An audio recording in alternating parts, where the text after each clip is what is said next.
What's up, crypto gang? Welcome back to another episode of Hack Crypto, where we hack our cryptocurrency and blockchain education. If you guys are brand new here, we do a small little giveaway at the beginning of every single episode. And I have been doing NFTs on the past few episodes here just because there's so much hype right now around NFTs. And as a co-founder of Grow Your Base, I always like to share the love with NFTs. And today's winner is Marcos Gubert. Thanks so much for commenting on the previous video about the topic. And if you guys want a chance to win, like this video, be subscribed, and comment about the subject with your Wax wallet address right now. And on this episode, I sit down with the man himself, Gary Bracey. Now, if you're not familiar with that name, he is the CEO of Terra Virtua. And this is a very, very ambitious project that is pioneering a lot of very key points in the NFT space.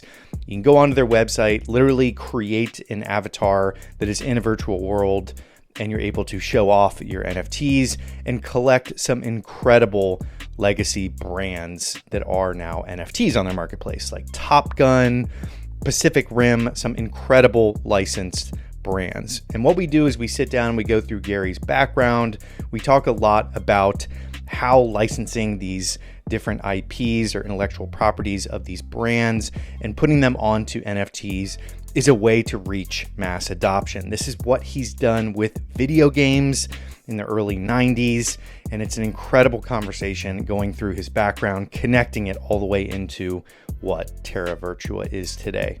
Now, there has been some chatter in the members-only Discord for Grow Your Base about a partnership with Terra Virtua. So today, I'm excited to announce that we are partnering with Terra Virtua, and we're going to be dropping an exclusive NFT to all of our members. So if you guys want a chance to get that exclusive NFT, definitely sign up with the link in the description to Grow Your Base. If you're not already, I know a lot of you guys have, but sign up for a membership and you can get access to that very exclusive NFT that I'm not going to show on screen right now, just because I want all the members to get a first look at it, because their team at Terra Virtua has designed it and they are super excited to get it in the hands of all of our Nifty Pass and Whale Pass members.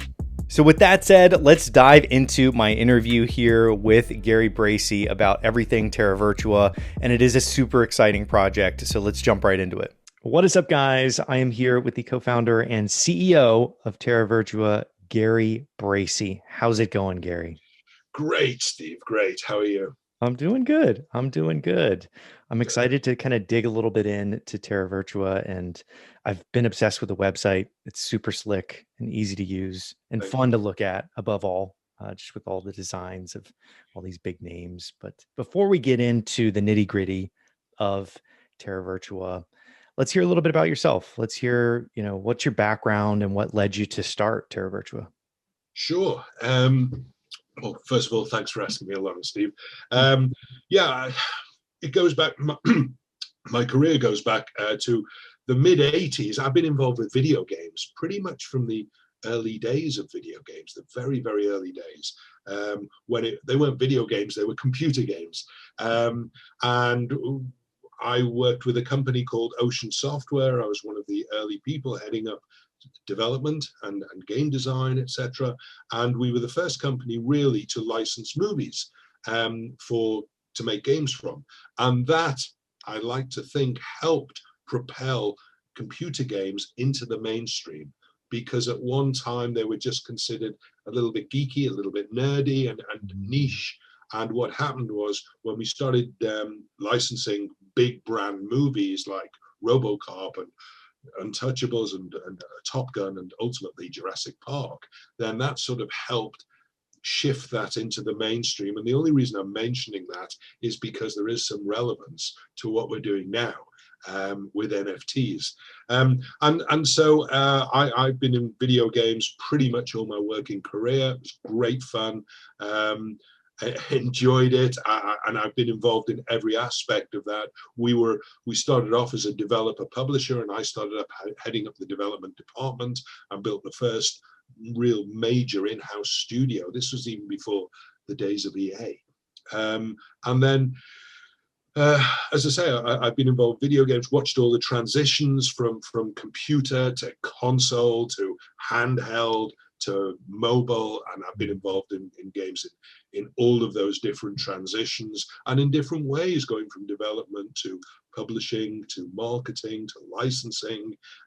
So quite a varied amount of experience in a very unvaried sector.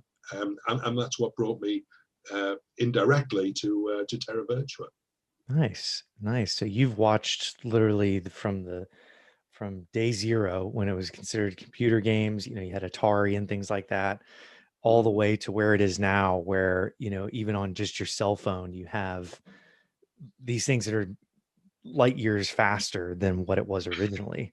Yeah. That must be super surreal to watch that. It is. I mean, you look back and you think, what I often like to say is that the first computers that I was working with were things like the VIC-20 and the Sinclair Spectrum, which had memory of 16K.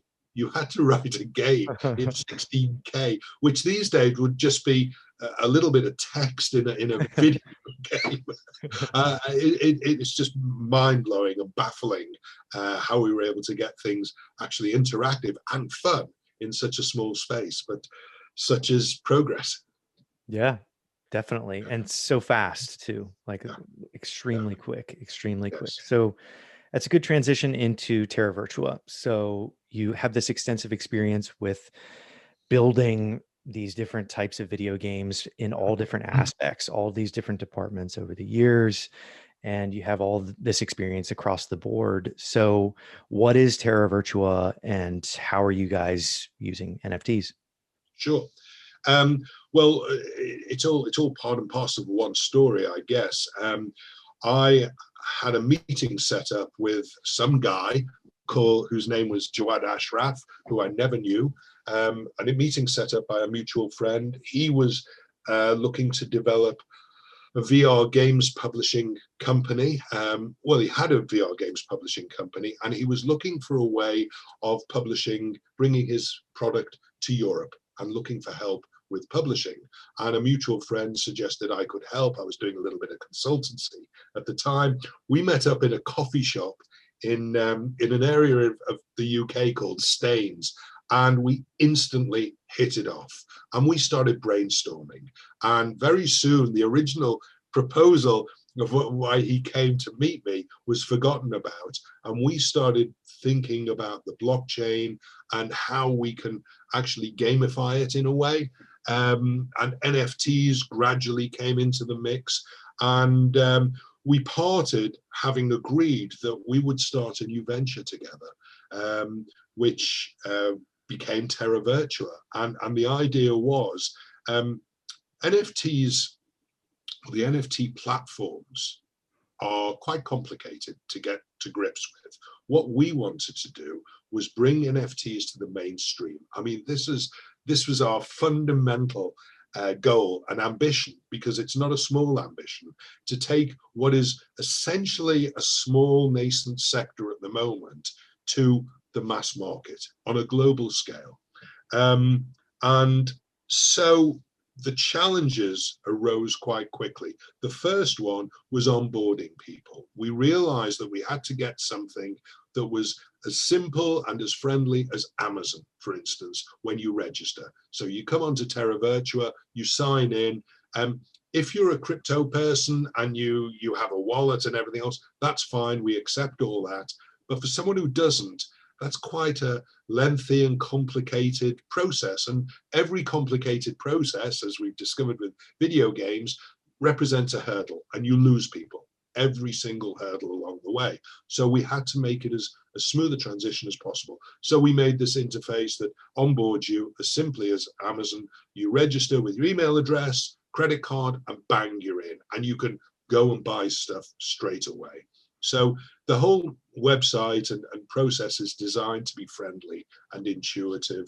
The next challenge we had was creating products that people would essentially trust or at least find familiar. Mm-hmm. So this is where I go back to what I was originally talking about with video games and licensing movies, making something that's familiar. And so we approached a number of movie studios. We were fortunate enough in the meantime, what we'd done is we'd assembled this amazing team of people. So it grew from just Jawad and myself, and we brought on some great people, mostly from the video games sector. And they sort of bolstered everything that we were doing. Jawad had a development team at his disposal, essentially, and they were the guys who were originally developing the VR stuff, and they obviously pivoted to create and help us develop Terra Virtua. So what we had by virtue of our previous careers were contacts in the movie space and in licensing generally. So we approached some large studios. They didn't know what the hell we were talking about NFTs and collectibles. But there was trust there. We built up trust over the years. We dealt with them before. We'd made them a lot of money via video games. So there was a leap of faith. And we managed to tie down some pretty big licenses.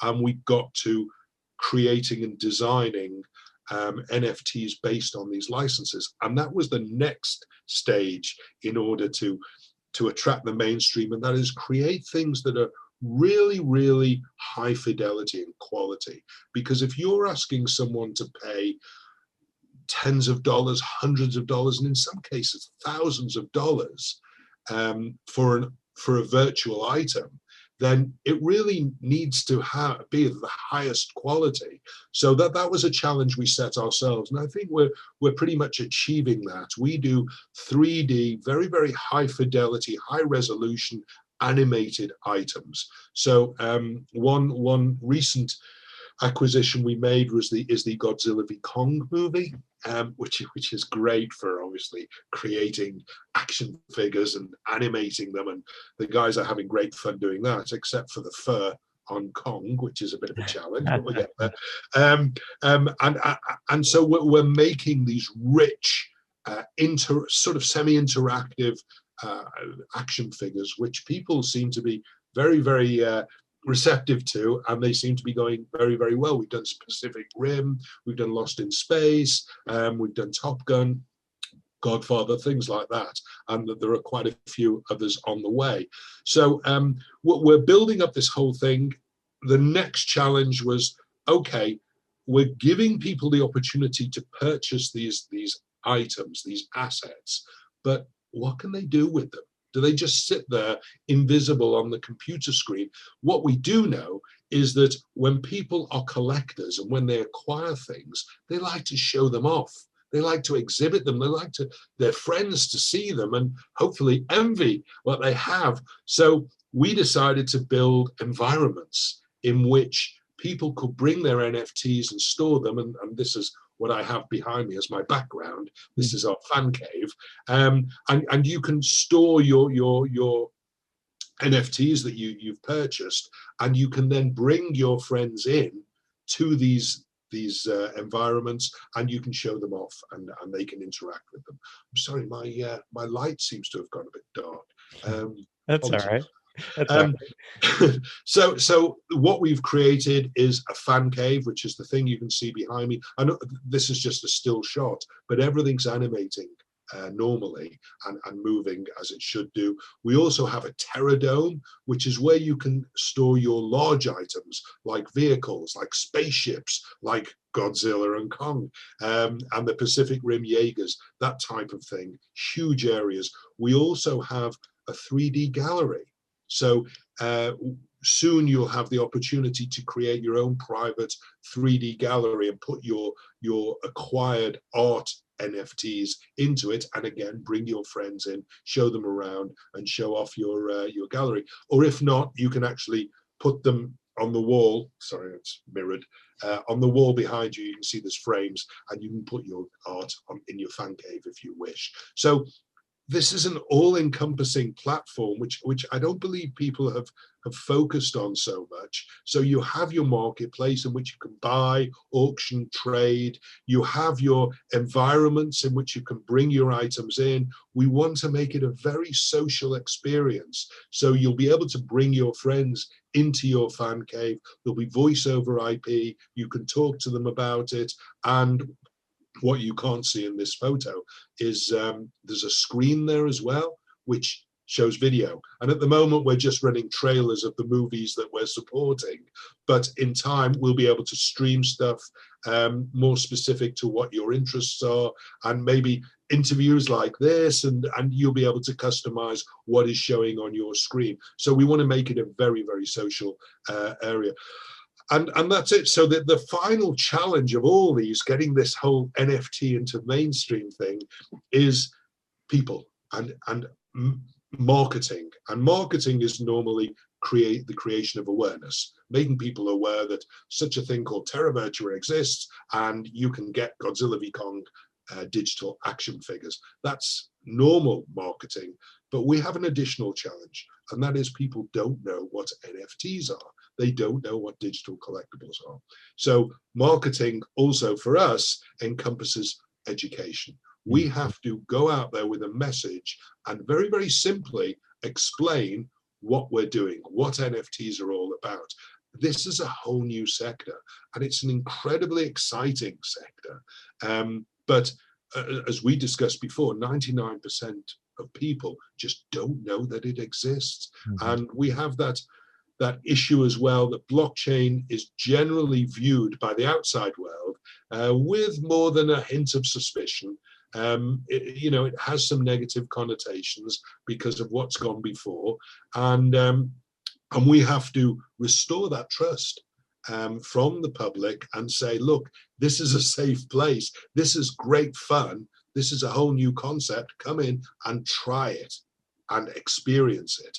And it is all about experience. So it's a question of ourselves and many other companies in the NFT space having to bring people in and give them as best an experience as they can, so that they will come tell their friends, and the whole sector will grow. And I passionately believe that is what's going to happen. And I also believe it's going to happen very, very soon and very, very quickly, because now we're seeing the Mark Cubans of this world and these big influencers are actually talking about NFTs. So it's already getting noticed. And what we need is something that's going to propel this sector into the mainstream.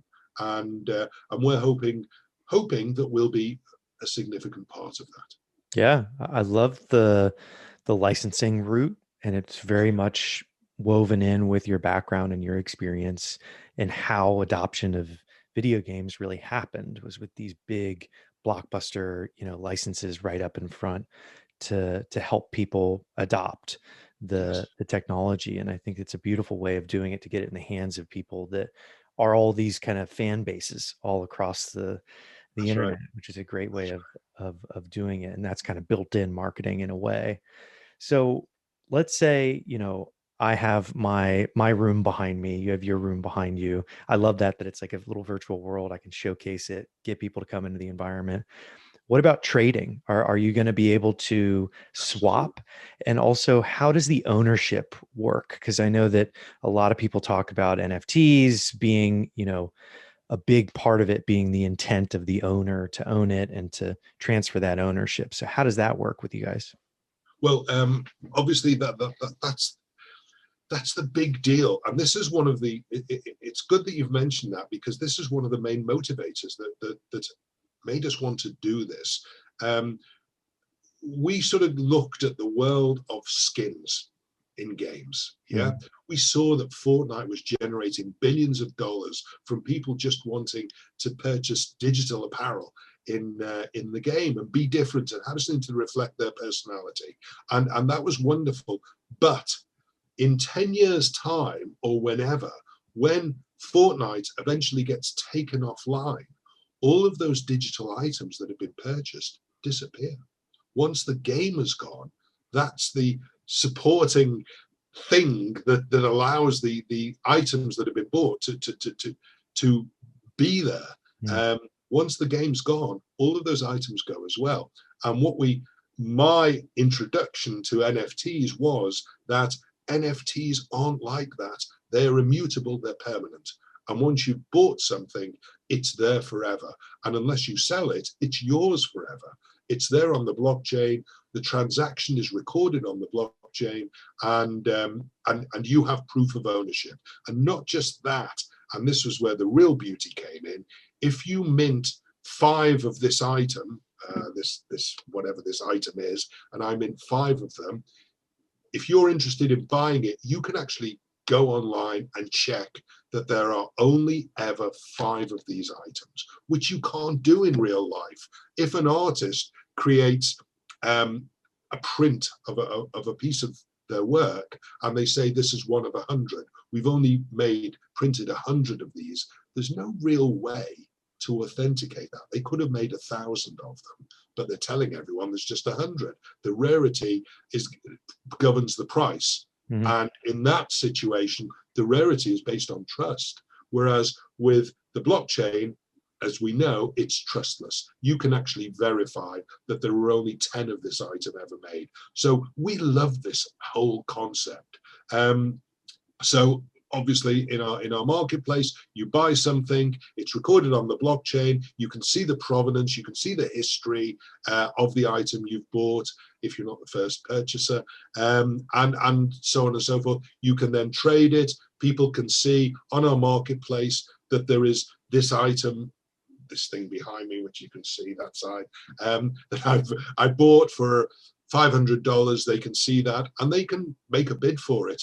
Whether I want to sell it or not, people can make a bid for it. And if I'm willing to accept their bid, that transaction will take place on the blockchain, and obviously the transfer of ownership will go with the transfer of funds, and the transaction's complete. It's a really elegant way of doing things, and obviously it's not just NFTs. This is what I believe is going to transform commerce generally in the future. Mm-hmm. I was talking to a fintech company earlier, and I don't think they really appreciated the magnitude of what the blockchain is going to bring once all of this suspicion and lawlessness. It's the Wild West at the moment. It still is. It's not as much Wild West as it was 2 years ago, but it's the Wild West. And once all of that settled down and there's some sort of sensible roadmap for blockchain to be adopted in the real world, it's going to change everything. And I remember listening to people saying that 2 or 3 years ago when I got into blockchain, and feeling very, very cynical and skeptical about it. But now I'm a convert. It is the future, and it's a wonderful thing. But we've got to get rid of all of those suspicions and perceptions. Yeah, agreed. So one of my favorite things, I majored in economics, so I'm always interested in like these little economies that people can create now on chain. And you guys have a token, and you also have staking. So if I scoop up all the Top Gun helmets, I can get staking rewards, right? So could you talk a little bit about that and how that works? Yeah, I mean, we're offering staking via BitMax at the moment. I can't go. We've got a genius guy with us. His name's David Atkinson, who's designed our entire tokenomics. And he's incorporated some very, very interesting DeFi elements, one of which is the Prestige Club. And understand, there's no big revelations here, because we are about to announce shortly exactly what this is going to entail. I can give you broad brushstrokes, but I can't give any detail. But it's very, very close, and I got the final white paper yesterday, and it's wonderful. This guy's very, very clever.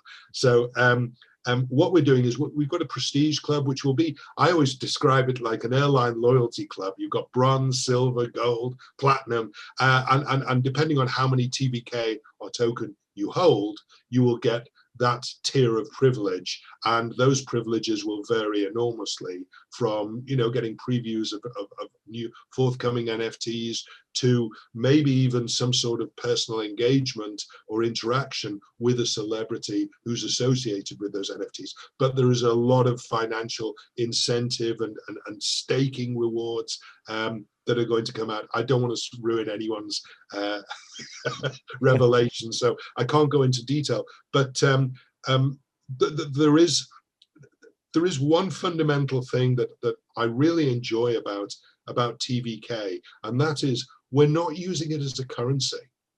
People say, oh, so I've got to buy your token in order to purchase one of your NFTs. No, you can purchase an NFT with Ethereum, you can purchase with a credit card. That's not the point of our token. The point of our token is to hold it and use it in a way that gets you privileges and interesting stuff which you otherwise wouldn't be able to acquire without.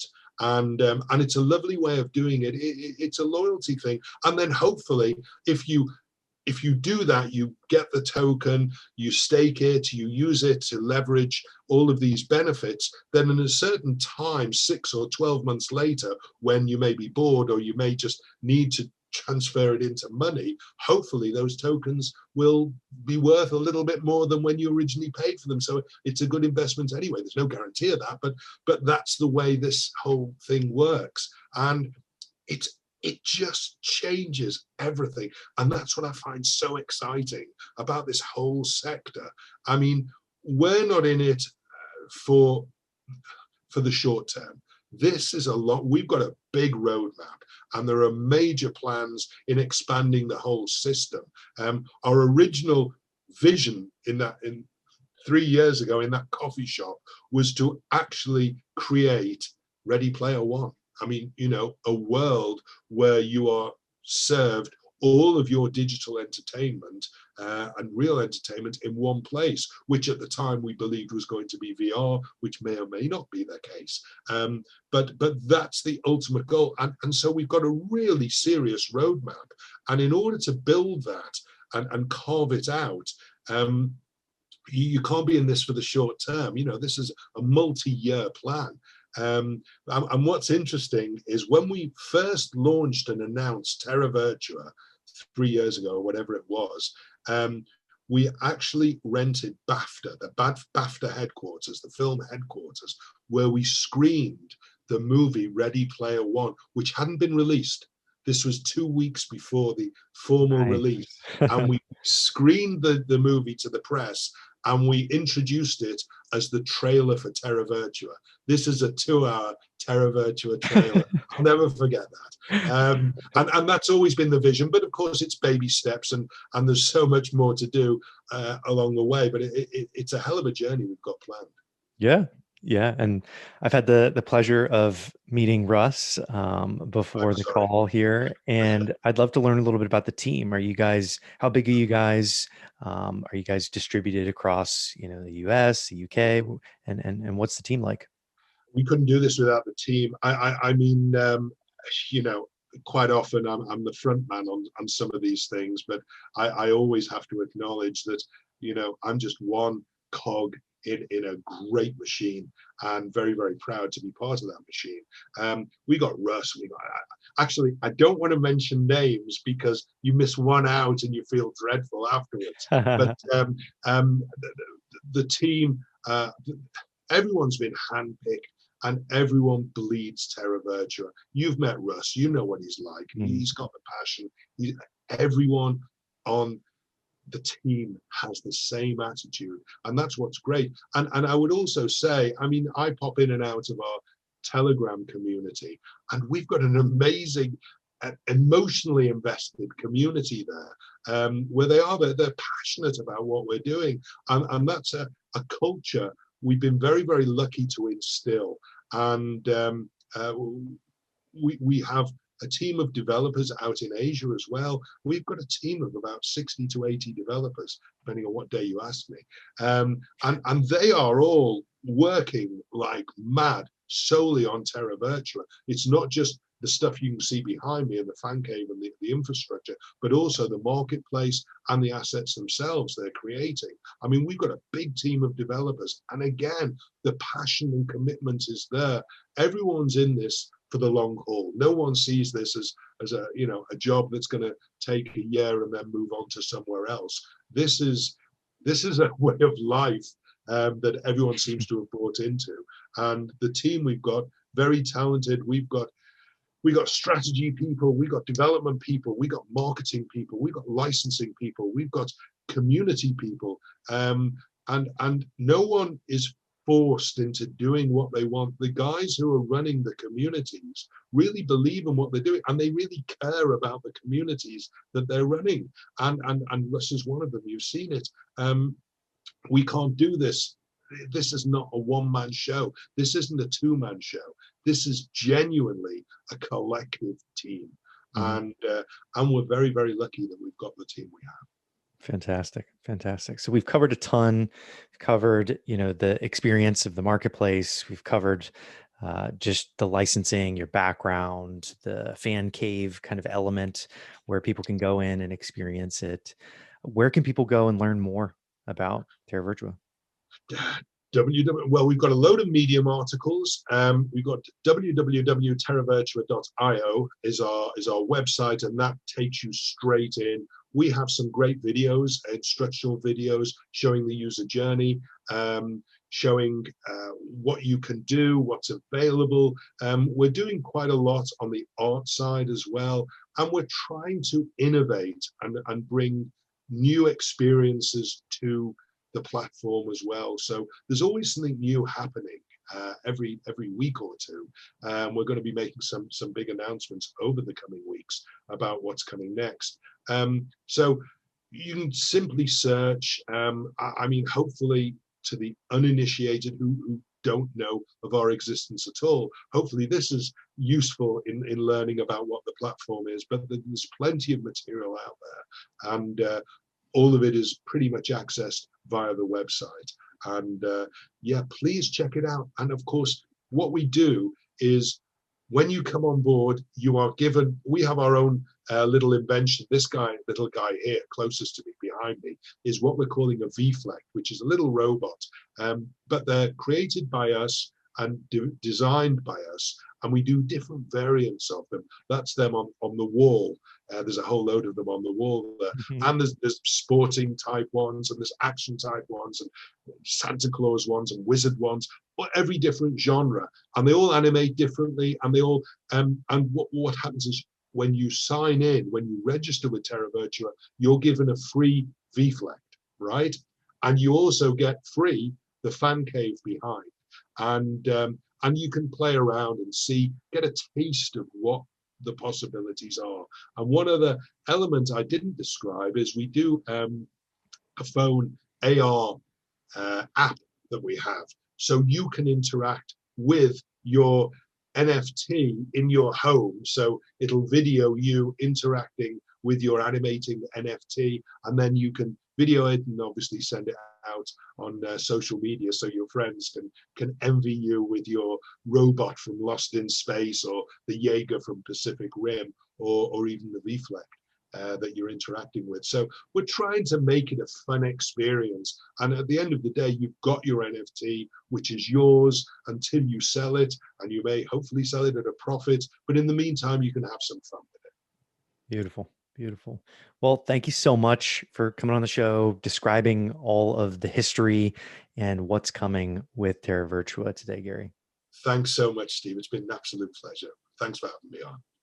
That is it for my interview with Gary Bracey. I love this guy. He's literally like George Lucas in a way. He just has such a good vision for what Terra Virtua is going to become. And the fact that they were screening Ready Player One before it was publicly available as the trailer for their project is pretty meta. I love the fact that they're really tracking alongside of this Ready Player One concept where you're in this virtual world, you live, eat, sleep, and breathe in this virtual world, and you own these items, because with those NFTs, you're owning them within this virtual world. True ownership within this world. So I really like that kind of ambitious vision that Gary has, and I've met a lot of people on the team already, and it's an incredible project. So shout out to the Terra Virtua team. We're excited to be working with them on Grow Your Base. More on that partnership over the coming weeks and months here. But that is it for this episode. Don't forget to leave a comment in the description below and sign up for Grow Your Base to get that exclusive Terra Virtua NFT. And I will see you guys on the next episode of Hack Crypto.